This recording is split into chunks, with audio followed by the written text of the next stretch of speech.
Hello friends, welcome back to our channel. இன்றைக்கி எங்கள் வீட்டில் நாங்கள் எப்படி தேங்காய் எண்ணெய் அரைப்போம் அப்படிங்கிறத வீடியோவில் பார்க்கலாம்.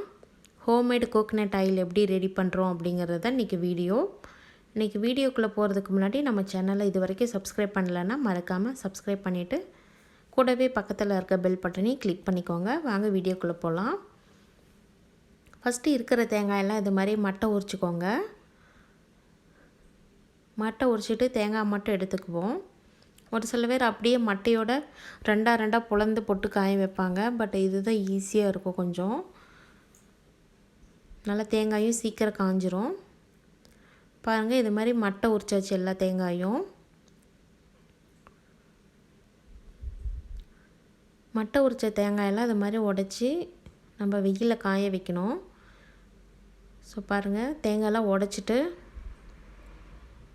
அதை வெயிலில் காய வைக்கணும். அந்த தேங்காய் தண்ணி ரொம்ப டேஸ்ட்டாக இருக்கும். ஒவ்வொரு தேங்காயும் ஒவ்வொரு டேஸ்ட்டில் இருக்கும் தண்ணி. எல்லா தண்ணியும் சேர்ந்து மிக்ஸ் பண்ணி குடிக்கும்போது ரொம்பவே நல்லாயிருக்கும் தேங்காய் தண்ணி.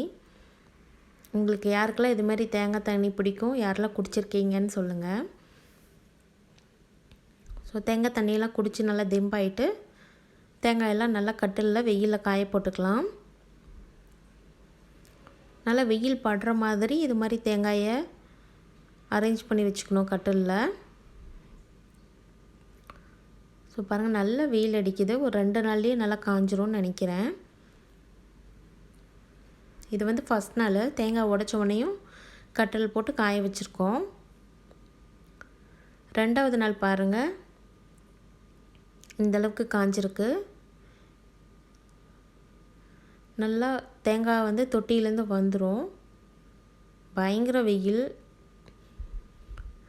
ஸோ 2வது நாள் நல்லா காய வச்சு தேங்காய் எடுத்ததுக்கப்புறம் தேங்காய் தொட்டியிலேருந்து தேங்காயெல்லாம் எடுத்துடலாம். ஈவினிங் போல் எடுத்தோம்னா நல்லாவே காஞ்சிருக்கும். இது வந்து காலையில் டைம் எடுத்துகிட்ருக்கேன். பாருங்கள், இது மாதிரி தொட்டியிலேருந்து நல்லா கலந்து வந்துருச்சு தேங்காய். ஸோ தேங்காய் தொட்டியெல்லாம் தனியாக எடுத்துகிட்டு தேங்காயை மட்டும் சின்ன சின்ன பீஸாக கட் பண்ணி எடுத்துக்கணும். அப்படியே கொடுத்தோம்னா மில்லில் அரைச்சி கொடுக்க மாட்டாங்க. ஓரளவுக்கு மீடியம் சைஸஸில் கட் பண்ணிக்கலாம்.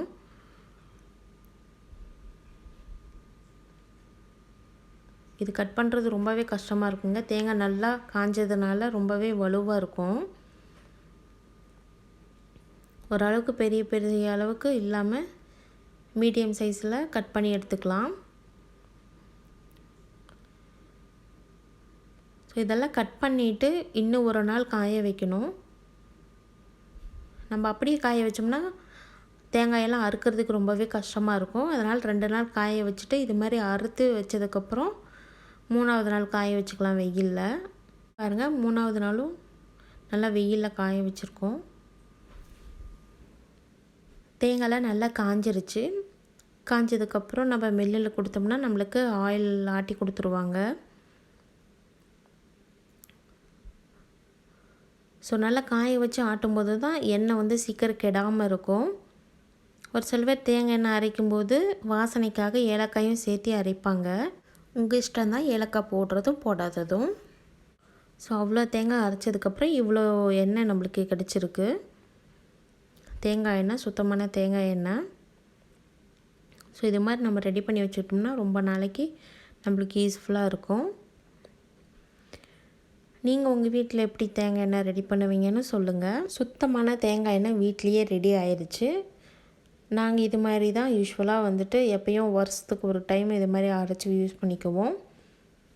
இந்த வீடியோ உங்களுக்கு பிடிச்சிருந்தால் மறக்காமல் நம்ம சேனலை சப்ஸ்கிரைப் பண்ணி சப்போர்ட் பண்ணுங்கள். தேங்க்யூ.